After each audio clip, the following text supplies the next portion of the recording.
નમસ્કાર વિદ્યાર્થી મિત્રો, તમારું સ્વાગત છે કે આર પટેલ્સ ગ્રુપ ટ્યુશનમાં ધોરણ 8 થી 12 કોમર્સ, જેમાં જે આપણે ધોરણ 11 બીએમાં ચેપ્ટર બીજાનો પહેલો વિડીયો આજે જોવાનો છે.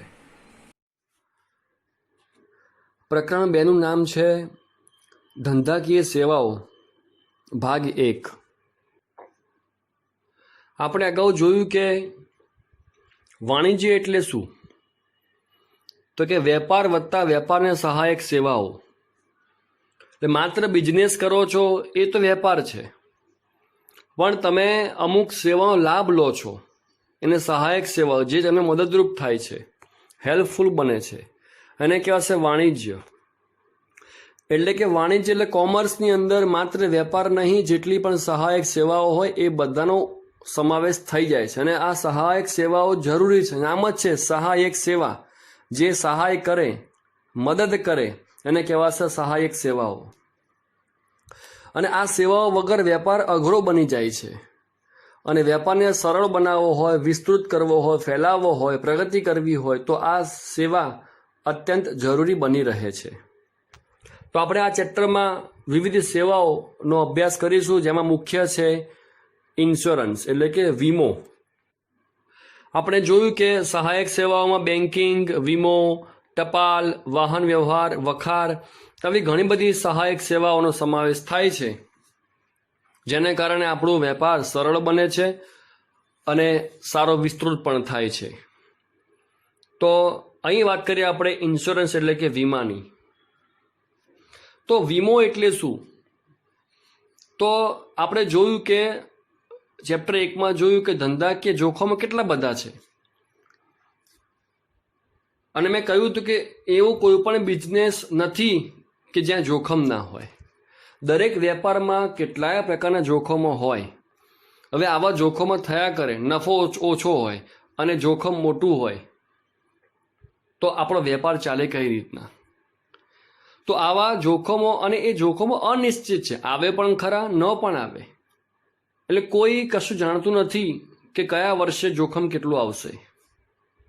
તો એ જોખમ સામે રક્ષણનો એક રસ્તો છે વીમો, ઇન્સ્યોરન્સ.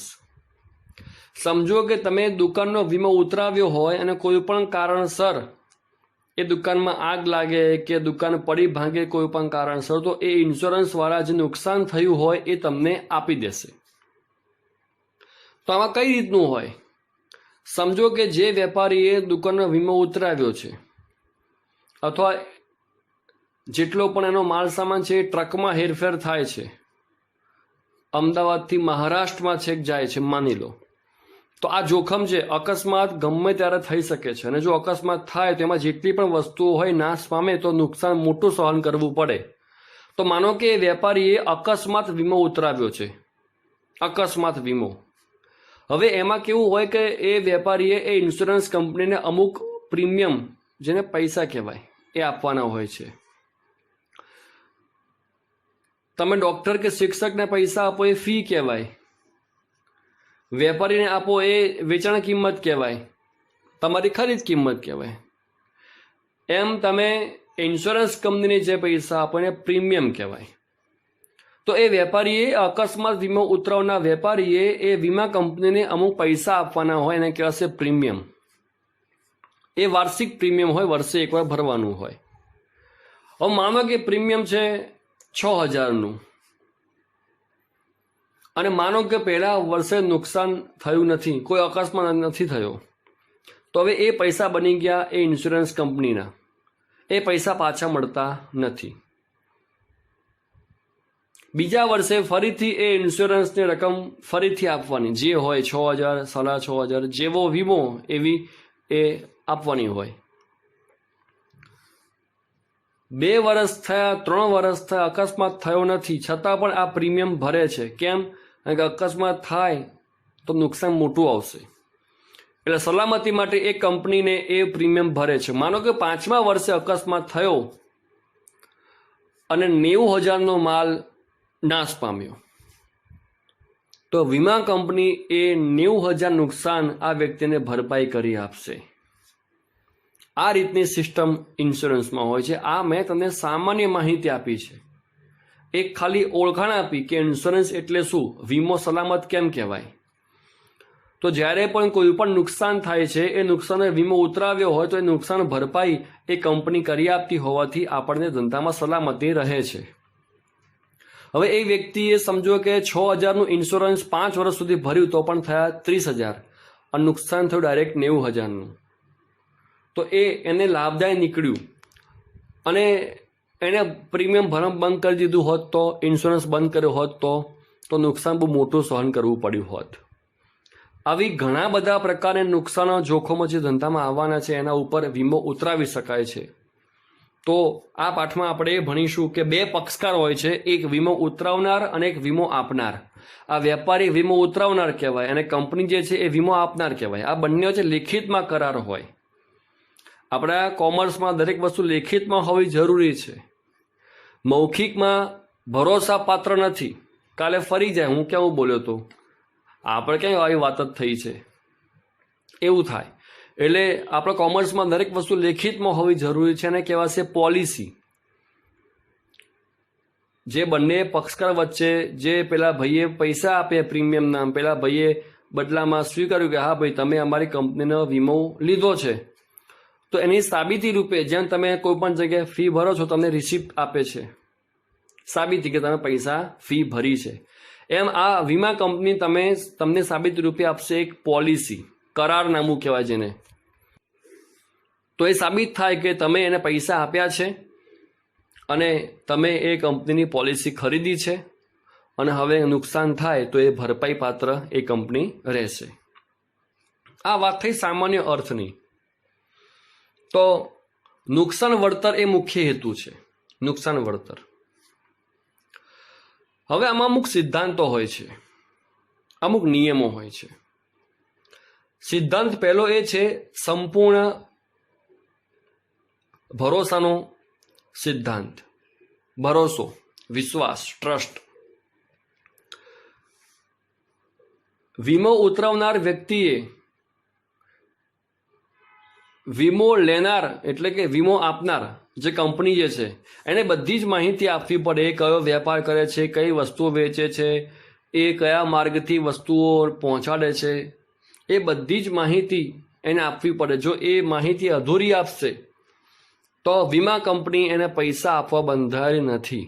ઉદાહરણ તરીકે માની લો કે તમે દુકાનનો વીમો ઉતરાવ્યો છે, આગનો વીમો, કે અચાનક બાય ચાન્સ કોઈ પણ કારણથી દુકાનમાં આગ લાગે અને જેટલો માલ નાશ પામે એની કિંમત, એ નુકસાનની ભરપાઈ એ વીમા કંપની કરી આપે, એ કરારથી તમે વીમો ઉતરાવ્યો છે.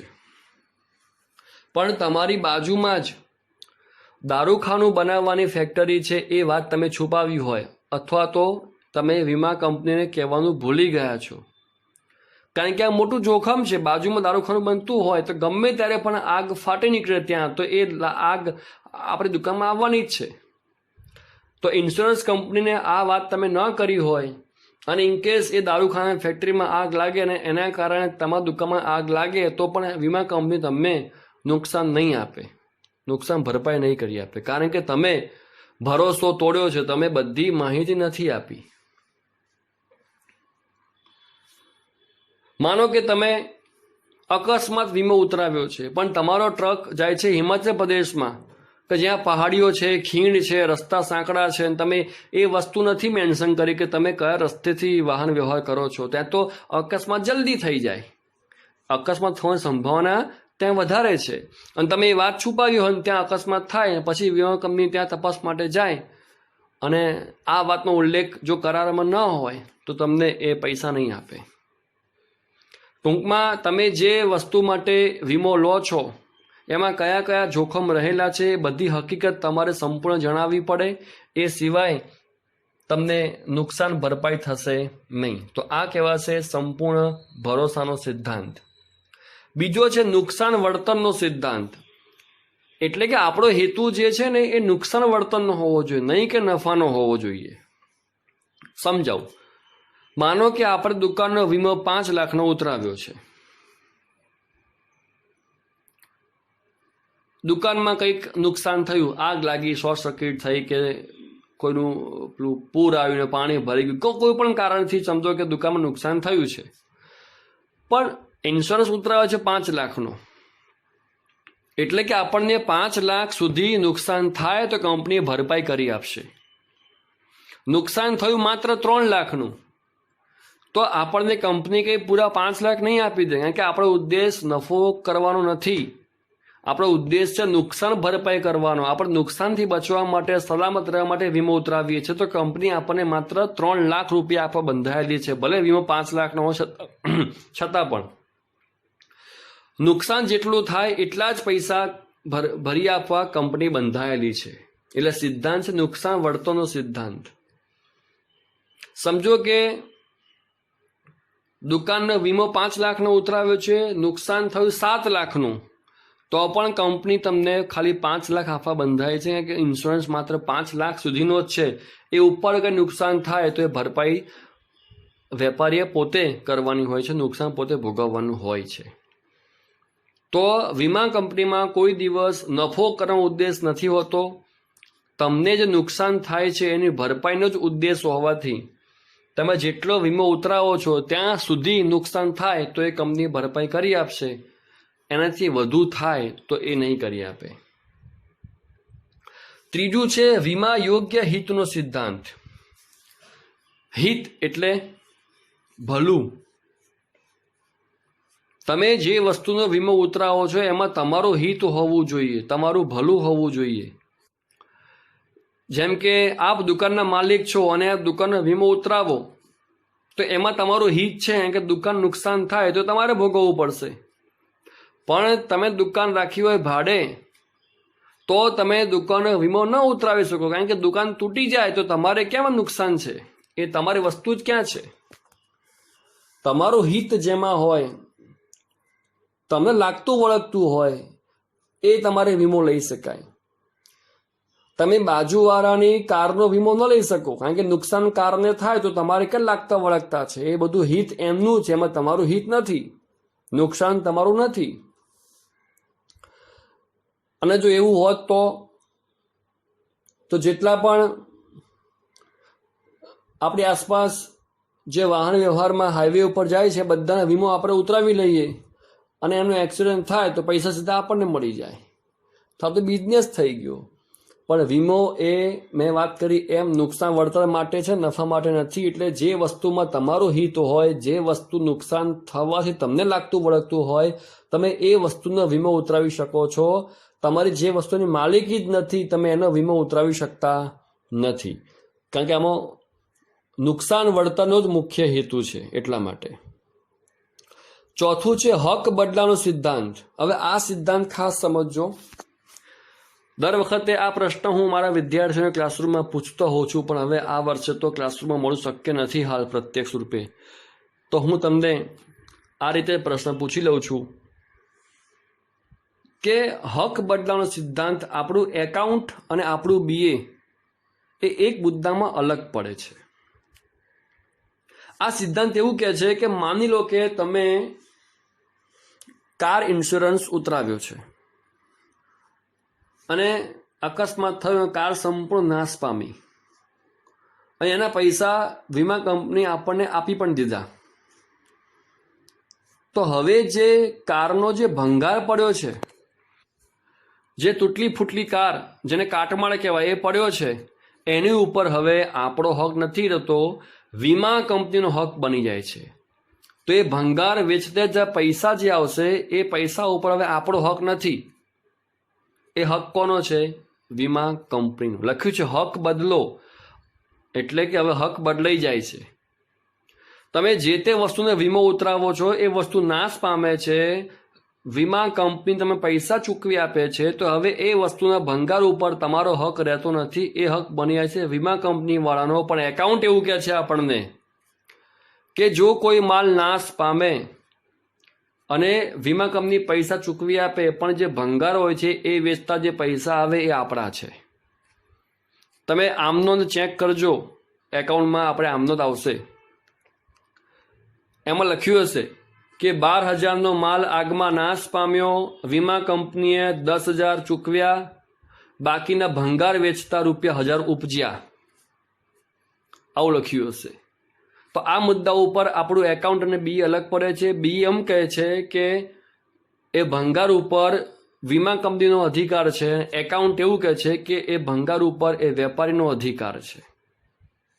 આમ તો આ બંનેમાં શું ફરક છે એ હું વિદ્યાર્થીઓ શોધવા માટે આપતો હોઉં છું, પણ આ વર્ષે પ્રત્યક્ષ મળવું શક્ય ન હોવાથી મેં આપને અહીંયા જ કહી દીધું કે આ મુદ્દા ઉપર આપણા બંને સબ્જેક્ટ અલગ અલગ મત દર્શાવે છે. તો આપણે બીએ વખતે બીએનું માનવાનું અને એકાઉન્ટ વખતે એકાઉન્ટનું માનવાનું. તો અહીંયા આપણા 4 સિદ્ધાંત પૂરા થાય છે. સંપૂર્ણ ભરોસાનો સિદ્ધાંત, નુકસાન વળતરનો સિદ્ધાંત, વીમા યોગ્ય હેતુનો સિદ્ધાંત અને હક બદલાનો સિદ્ધાંત. હવે જોઈએ આપણે ઇન્સ્યોરન્સના પ્રકાર, ટાઈપ્સ ઓફ ઇન્સ્યોરન્સ, વીમાના પ્રકારો, કે વીમા કયા કયા પ્રકારના હોય. તમે આ મુદ્દો સમજજો ને એટલે બધી વસ્તુ તો મગજમાં સેટ થઈ જશે. તો મુખ્ય 2 પ્રકાર છે, એક જીવનનો વીમો અને જનરલ એટલે કે સામાન્ય વીમા. હવે પહેલા વાત કરીએ આપણે જીવનના વીમાની. તો જીવનના વીમા 2 પ્રકારના હોય છે, જિંદગીનો વીમો અને હયાતીનો વીમો. આ તમારે ખાસ સમજવાનું છે. તમે 11 કોમર્સમાં ભણો છો, પરીક્ષા આપવાની છે એટલા માટે નહીં, પણ તમે જ્યારે ભણી ગણીને મોટા બનશો તો તમારે પણ આ ઇન્સ્યોરન્સ લેવાના જ છે. તમારા મમ્મી પપ્પાએ લીધા છે, કદાચ તમારો ઇન્સ્યોરન્સ પણ એમને ઉતરાયો હશે. તો તમને આ બધું જનરલ નોલેજ કહેવાય. મેં કહ્યું હતું કોમર્સ એ માત્ર પુસ્તકમાં કેદ નથી, આપણી આસપાસનું એક સતત ચાલતું કોમર્સ છે. રોજ કોમર્સ ઉત્પન્ન થાય છે નવું નવું. તો તમારે આગળ જિંદગી જીવવાની છે, તમે કંઈ પણ આર્થિક પ્રવૃત્તિ કરવાના જ છો પૈસા કમાવા માટે, તો એ વખતે તમને આ જ્ઞાન હોવું જરૂરી છે. એટલે આ માત્ર પુસ્તકમાં આપ્યું છે, ભણવાનું છે, માર્ક્સ લાવવાના છે એટલા માટે નહીં, પણ તમારા સામાન્ય જ્ઞાન માટે, તમારા જનરલ નોલેજ માટે તમે આ ખાસ શીખજો. પહેલો છે જીવનનો વીમો. તેમાં 2 પ્રકાર છે, જિંદગીનો વીમો અને હયાતીનો વીમો. પહેલી વાત કરીએ આપણે જિંદગીના વીમાની. એને કહેવાશે હોલ લાઈફ ઇન્સ્યોરન્સ, આજીવન વીમો.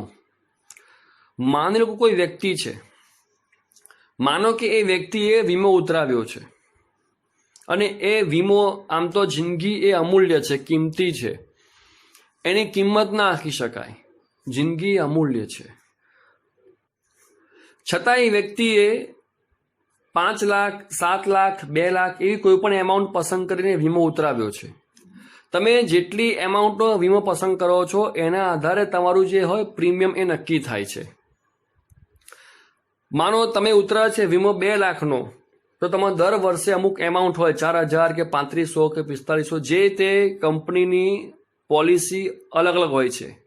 દરેક કંપનીની ગણતરી અલગ અલગ હોય છે. તો એ કંપનીની પોલિસી મુજબ, એના નિયમ મુજબ, એની ગણતરી મુજબ જે રકમ થતી હોય એ આપણને કહે છે કે તમારે દર વર્ષે આટલી રકમ ભરવી પડશે.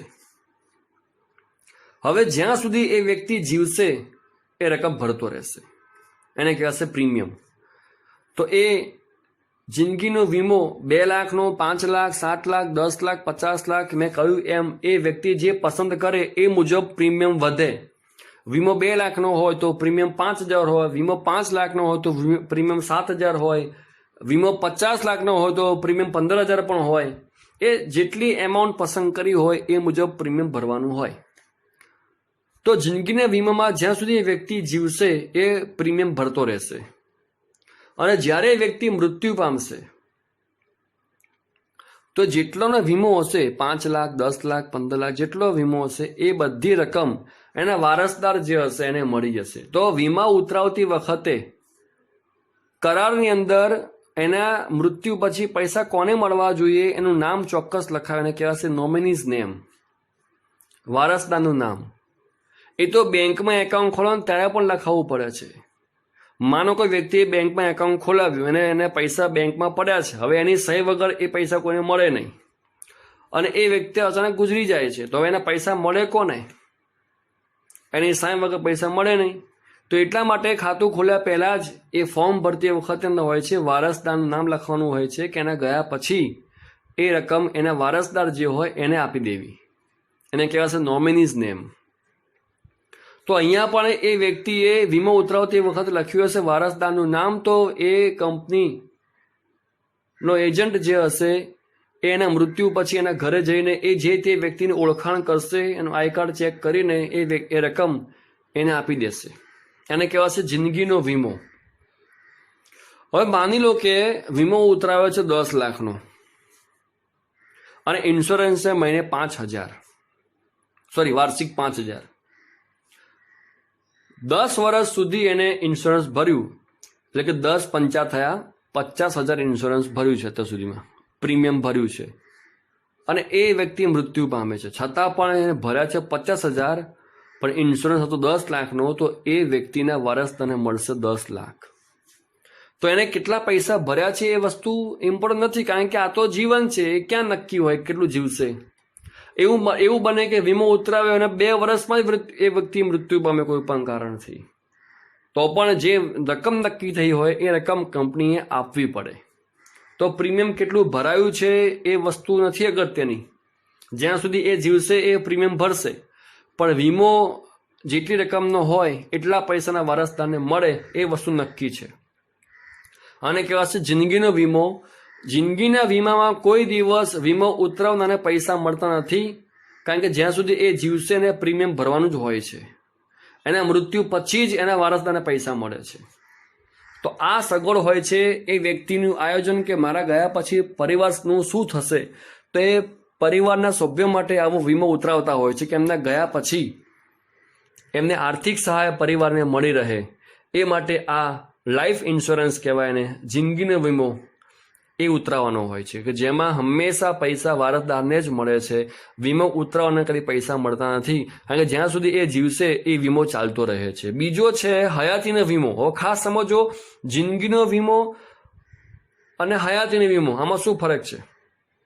હવે આમાં કેવું હોય, હયાતીના વીમામાં માનો કે વીમો આમાં નક્કી હોય રકમ અને વર્ષ, કે વીમો ઉતરાવ્યો છે 20 વર્ષ માટે કે 15 વર્ષ માટે. જિંદગી વીમામાં કેવું હોય કે આજીવન ચાલતો રહેશે વીમો, જ્યારે હયાતીમાં નક્કી હોય 10 વર્ષ, 5 વર્ષ, 7 વર્ષ એ રીતે. માનો કોઈ વ્યક્તિએ વીમો ઉતરાવ્યો છે 15 વર્ષનો, તો એને 15 વર્ષ સુધી એ પ્રીમિયમ ભરવાનું છે, અને 15 વર્ષ પૂરા થઈ ગયા અને વ્યક્તિ જીવે છે, છતાં પણ લિમિટ પતી ગઈ, એટલે વીમો પતી ગયો, વીમો પૂરો થઈ ગયો છે, તો જેટલાનો વીમો એને જેટલું પ્રીમિયમ ભર્યું છે એ બધી રકમ હવે એને પાછી મળશે. એટલે વ્યક્તિ પોતે પણ એનો લાભ લઈ શકશે. તો આ એક પ્રકારની બચત પણ થઈ કહેવાય, કે દર વર્ષે અમુક પૈસા મૂકતા રહો અને 15 વર્ષ પછી રકમ સામટી આપણને મળે છે વ્યાજ સહિત. તો આને કહેવાશે હયાતીનો વીમો, કે જેમાં વીમો ઉતરાવનાર જો ત્યાં સુધી જીવે છે તો એને પણ લાભ મળી શકે છે. પણ માનો કે 15 વર્ષ લિમિટ પતતા પહેલાં એ વ્યક્તિ મૃત્યુ પામે છે, તો જિંદગીના વીમાની જેમ જ એ રકમ જે નક્કી થઈ હોય એ રકમ એના વારસદારને આપવામાં આવે છે. એટલે જિંદગીના વીમામાં નક્કી છે કે વીમા ઉતરાવનારને લાભ નહીં જ મળે, એના મૃત્યુ પછી રકમ મળશે. જ્યારે હયાતીના વીમામાં એ મુદત પૂરી થઈ જાય અને વ્યક્તિ જીવતો હોય તો એને પૈસા મળશે અને એ પૈસાનું લાભ લઈ શકશે. પણ ઇનકેસ એ વ્યક્તિ મૃત્યુ પામે છે તો એના વારસદારને પૈસા મળશે. એટલે હયાતીના વીમામાં વીમો ઉતરાવનારને પૈસા મળવાની સંભાવના છે, ચાન્સીસ છે. જો એ ત્યાં સુધી મૃત્યુ ન પામે, એ જે વર્ષ નક્કી થયા હોય ત્યાં સુધી જીવતો રહે છે, તો એને એ પૈસા ચોક્કસ મળે છે.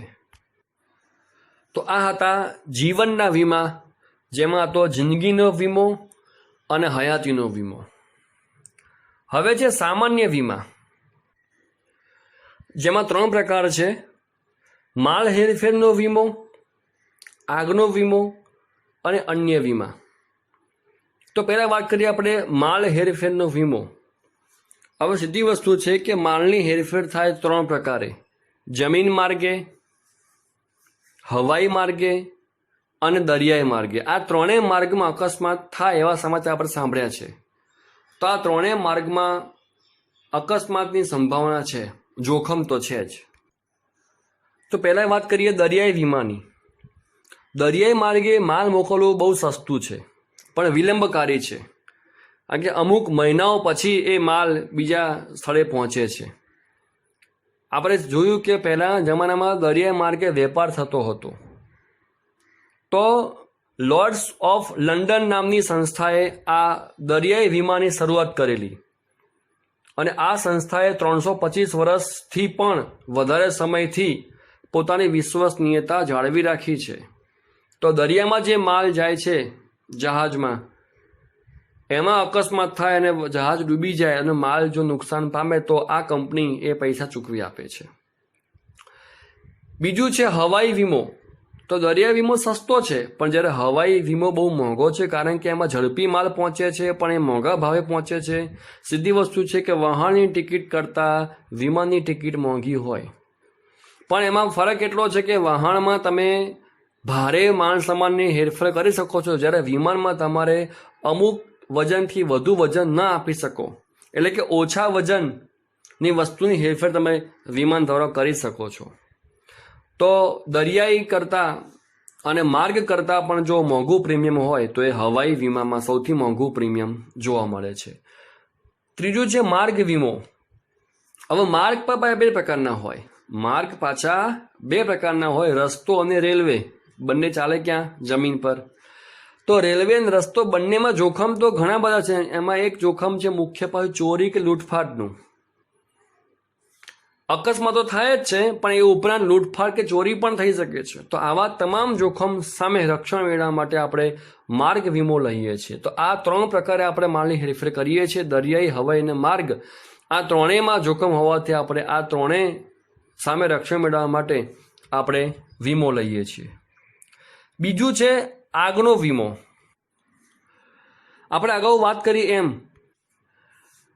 કે તમારા માલ મિલકતને કંઈ પણ નુકસાન થાય આગની રીતે, આગથી નુકસાન થાય તો એ નુકસાન ભરપાઈ કરી આપવા માટે કંપની બંધાયેલી છે. પણ અગાઉ કહ્યું એમ સંપૂર્ણ ભરોસો. આગ લાગવાના ચાન્સીસ દુકાનમાં વધારે હોય, એ વસ્તુ દુકાનમાં મૂકી રાખતા હોઈએ આપણે, તો આસપાસ એવું કામ ચાલતું હોય તો આપણે એની જાણ એ કંપનીને કરવી એ આપણી ફરજ છે. અને એ ઉપરાંત આપણું એમાં હિત હોવું જોઈએ. એટલે કે દારૂખાનું બનાવતી દુકાન માટે આપણે વીમો ન લઈ શકીએ, કારણ કે એમાં આપણું હિત નથી. આપણે માત્ર આપણી માલિકી હોય, આપણી દુકાન હોય જેમાં આપણું હિત હોય, માત્ર એનો વીમો લઈ શકીએ છીએ. તો આગળ એ શીખી કે સિદ્ધાંતો આપણે સંપૂર્ણ ભરોસો, વીમા યોગ્ય હિત, એ બધા નિયમને આધારે આપણે આગનો વીમો લઈ શકીએ છીએ કે ઇનકેસ કોઈ પણ કારણથી આપણી દુકાનમાં આગ લાગે છે અને તપાસમાં આવે કે આ આગ જાતે લાગી છે, કુદરતી છે, એટલે કે શોર્ટ સર્કિટથી કોઈ પણ કારણથી, ટૂંકમાં માણસે પોતે લગાવેલ નથી એવું સાબિત થાય, ત્યારબાદ આપણને આ વીમાના પૈસા મળે છે. બાકી ઘણી વાર કેવું બનતું હોય કે અમુક માલ એવો હોય કે જે વેચાતો ન હોય, જેનો અડધો ભાવ પણ કોઈ આપવા તૈયાર ન હોય, તો વેપારી ઇન્સ્યોરન્સ ઉતરાવે, પછી પોતે આગ લગાવીને હરગાવી દે અને ઇન્સ્યોરન્સનો જે પૈસા હોય એ લઈને એ નફો કરી દે. એટલે આવું ન થાય એ માટે એ કંપની તપાસ કરાવે છે કે આગ લાગવાનું મુખ્ય કારણ શું છે. જ્યાં સુધી એ કારણ ન જડે એ કંપની પૈસા નથી આપતી, કારણ કે આવી સંભાવના હોય છે પોતે લાભ લેવાની.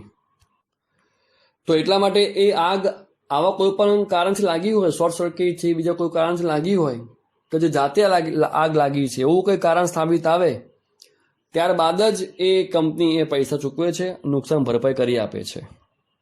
તો આગના વીમામાં આ રીતનું હોય છે કે જેમાં આપણને આગની સામે રક્ષણ એ કંપની આપે છે. ત્રીજો છે અન્ય વીમા, જેમાં ઘણા બધા પ્રકારના વીમા છે. એ બધા વિશે આપણે નેક્સ્ટ જે વિડીયો છે એમાં ચર્ચા કરીશું. તો આજના જે વીમામાં મુખ્ય શીખ્યા આપણે સિદ્ધાંતો, એ 4 સિદ્ધાંતો, અને જીવનના 2 વીમા શીખ્યા, જિંદગીનો અને હયાતીનો વીમો. આ બધું તમે ટેક્સ્ટબુકમાં શાંતિથી વાંચજો. હું જે બોલી ગયો છું બધું તમે ફરીથી એકવાર સાંભળજો, તો ફરીથી વાંચજો એકવાર, એની સમજણ આપ ખાસ લેજો, કારણ કે આ બધું બહુ જરૂરી છે. દરેકમાં શું સરખું છે, શું ફરક છે, એ બધું જાણવું આપણા માટે ખૂબ જરૂરી છે. કારણ કે આપણે કોમર્સના વિદ્યાર્થી છીએ, એટલે બેંક શું છે, બેંકમાં કઈ રીતના ચેક ભરાય, કઈ રીતના પૈસા ઉપાડાય, ખાતું કઈ રીતે ખોલાય, ઇન્સ્યોરન્સમાં શું હોય છે, એ બધી માહિતી આપણા માટે ખૂબ જરૂરી છે. તો આપ એનું વાંચન ચોક્કસથી કરજો. આવજો.